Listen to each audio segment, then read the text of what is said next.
শুরুতে জানিয়ে দেব আবারও মার্কিন MQ-9 রিপার ড্রোন ভূপাতিত করল ইয়েমেন। জানিয়ে দেব গাজা যুদ্ধে এ পর্যন্ত 825 দখলদার সেনা নিহত, দাবি ইসরায়েলি গণমাধ্যমের।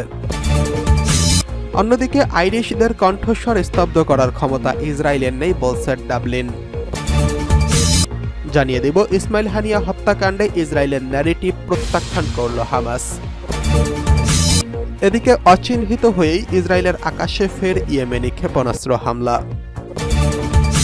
সর্বশেষ জানিয়ে দেব স্বাধীনতা ও স্থিতিশীলতার জন্য সিরিয়ায় অন্তর্ভুক্তিমূলক সরকার গঠন করার আহ্বান জানিয়েছে ইরান। আবারও মার্কিন MQ-9 রিপার ড্রোন ভূপাতিত করেছে ইয়েমেন। ইয়েমেনে হুতি আনসারুল্লাহ আন্দোলন সমর্থিত ইয়েমেনি সামরিক বাহিনী সফলভাবে আরেকটি মার্কিন MQ-9 রিপার ড্রোন ভূপাতিত করেছে। আজ ইয়েমেনের সামরিক বাহিনীর প্রকাশিত এক বিবৃতিতে এই ঘোষণা দেওয়া হয়েছে। বিবৃতিতে বলা হয়েছে, মার্কিন ড্রোন ইয়েমেনের মধ্যাঞ্চলীয় আল বাইদা প্রদেশের আকাশে শত্রুতামূলক মিশন পরিচালনা করেছিল।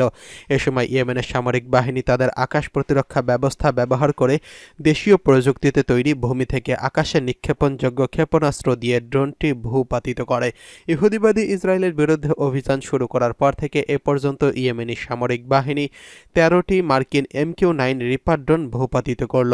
$3 কোটি মূল্যের এই ড্রোন 50,000 ফুট উচ্চতায় একটানা 24 ঘন্টা পর্যন্ত উড়তে পারে। কয়েক বছর ধরে মার্কিন সামরিক বাহিনী কেন্দ্রীয় গোয়েন্দা সংস্থা CIA ইয়েমেনের উপর এই ড্রোন পরিচালনা করে থাকেন। এদিকে গাজা যুদ্ধে এখন পর্যন্ত 825 দখলদার সেনা নিহত, দাবি ইসরায়েলি গণমাধ্যমের।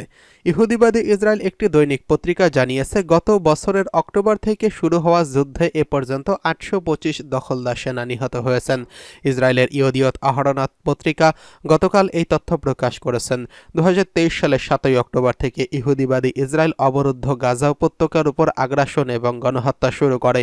ইসরায়েলের হিব্রু ভাষার সংবাদ মাধ্যমগুলো জানিয়েছে, গাজা উপত্যকার উত্তরাঞ্চলীয় জাবালিয়া শহরে সম্প্রতি অভিযান চালাতে গিয়ে ইহুদিবাদী ইসরায়েলের 40 সেনা নিহত হয়েছেন।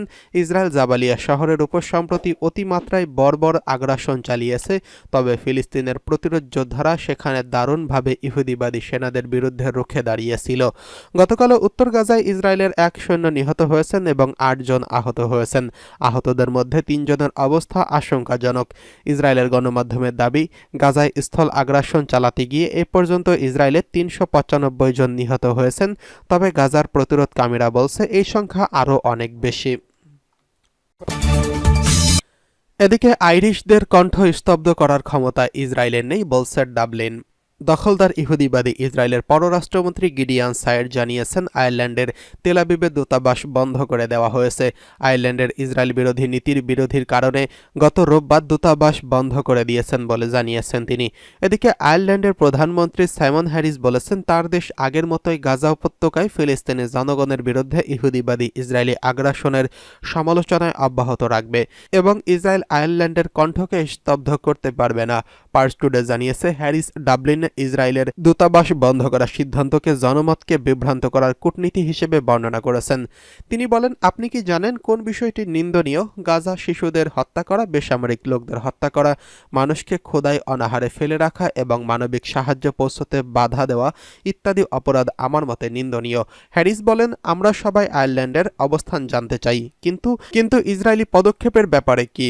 নেতানিয়াহু ও গাজার নিষ্পাপ শিশুদের বিরুদ্ধে যেসব অপকর্ম করেছেন সেই সম্পর্কে কি? এগুলো ধ্বংসাত্মক কূটনীতি। উল্লেখ্য, গত রোববার ইহুদিবাদী পররাষ্ট্রমন্ত্রী গিডিয়ান সায়ের আয়ারল্যান্ডের ইসরায়েল বিরোধী নীতির কথা উল্লেখ করে ডাবলিনের তেল আবিব দূতাবাস বন্ধ করার ঘোষণা দিয়েছেন। গত মে মাসে আয়ারল্যান্ডে ফিলিস্তিনি রাষ্ট্রকে স্বীকৃতি দেওয়ার বিষয়ে সিদ্ধান্তের পর ইহুদিবাদী ইসরায়েল ডাবলিন থেকে তাদের রাষ্ট্রদূতকে প্রত্যাহার করে নেয়। গত সপ্তাহে আয়ারল্যান্ড ঘোষণা করেছে যে তারা হেগের আন্তর্জাতিক বিচারিক আদালতে ইসরায়েলের বিরুদ্ধে দায়ের করা দক্ষিণ আফ্রিকার মামলায় যুক্ত হয়েছে। ওই মামলায় গাজায় গণহত্যা অপরাধে ইসরায়েলকে অভিযুক্ত করা হয়েছে। এদিকে হানিয়া হত্যাকাণ্ডে ইসরায়েলি ন্যারেটিভ প্রত্যাখ্যান করেছে হামাস। ফিলিস্তিনে ইসলামী প্রতিরোধ আন্দোলন বা হামাস ইসমাইল হানিয়ার হত্যার ধরন নিয়ে ইহুদিবাদী সরকারের দাবি ও ন্যারেটিভ প্রত্যাখ্যান করেছে।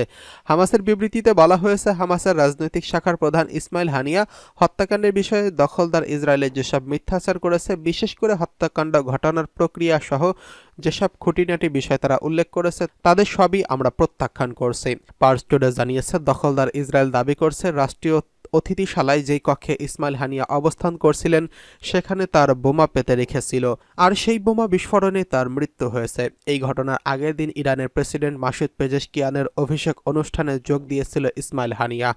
এর আগে সম্প্রতি দখলদার ইসরায়েলের যুদ্ধমন্ত্রী ইসরায়েল কাটুজ প্রথমবারের মতো ইসমাইল হানিয়ার হত্যাকাণ্ডে তেলাবিবের সম্পৃক্ততার কথা সরাসরি স্বীকার করেছেন। 31শে জুলাই বুধবার সকালে তেহরানের সন্ত্রাসী হামলায় ফিলিস্তিনের ইসলামী প্রতিরোধ আন্দোলন বা হামাসের রাজনৈতিক কার্যালয়ের প্রধান ইসমাইল হানিয়া এবং তার এক দেহরক্ষী শহীদ হয়েছেন। এদিকে অচিহ্নিত হয়েই ইসরায়েলের আকাশে ফের ইয়েমেনি ক্ষেপণাস্ত্র হামলা। ইয়েমেনের উপতথ্যমন্ত্রী নাসরুল্লাহ আমের বলেছেন, তার দেশ সশস্ত্র বাহিনীর ছোড়া ক্ষেপণাস্ত্র ইহুদিবাদী ইসরায়েলের আকাশে প্রবেশ করেছে, কিন্তু দখলদার বাহিনী তা শনাক্ত কিংবা ভূপাতিত করতে পারেনি। ইয়েমেনের হুতি আনসারুল্লাহ আন্দোলন সমর্থিত সামরিক বাহিনী ইহুদিবাদী ইসরায়েলের বিরুদ্ধে ক্ষেপণাস্ত্র বিধ্বংসী অভিযান পরিচালনার পর আজ সকালে এই কথা ঘোষণা করেন নাসিরুদ্দিন আমের। আনসারুল্লাহ আন্দোলনের পলিট ব্যুরোর সদস্য আরও বলেন, ফিলিস্তিনের অবরুদ্ধ উপত্যকায় ইহুদিবাদী ইসরায়েল যতক্ষণ পর্যন্ত গণহত্যা বন্ধ না করবে ততক্ষণ ইয়েমেনের পক্ষ থেকে দখলদার শক্তির উপর হামলা অব্যাহত থাকবে এবং তা দিন দিন জোরদার করা হবে। তিনি সুস্পষ্ট করে বলেন, যতক্ষণ পর্যন্ত গাজা নিরাপদ হবে না ততক্ষণ ইহুদিবাদীদের নিরাপদ দেখাবে না। সোমবার রাতে ইহুদিবাদী বাহিনী দাবি করেছে যে ইয়েমেন থেকে ছোড়া একটি ব্যালিস্টিক ক্ষেপণাস্ত্র তারা ভূপাতিত করছে। এ সময় পুরো অধিকৃত ভূখণ্ড জুড়ে সাইরেন বাজানো হয়েছে। ইসরায়েল আরও দাবি করছে, ইয়েমেন থেকে ছোড়া ক্ষেপণাস্ত্রের ধ্বংসাবশেষ কোনো হতাহতের ঘটনা কিংবা ক্ষয়ক্ষতি হয়নি।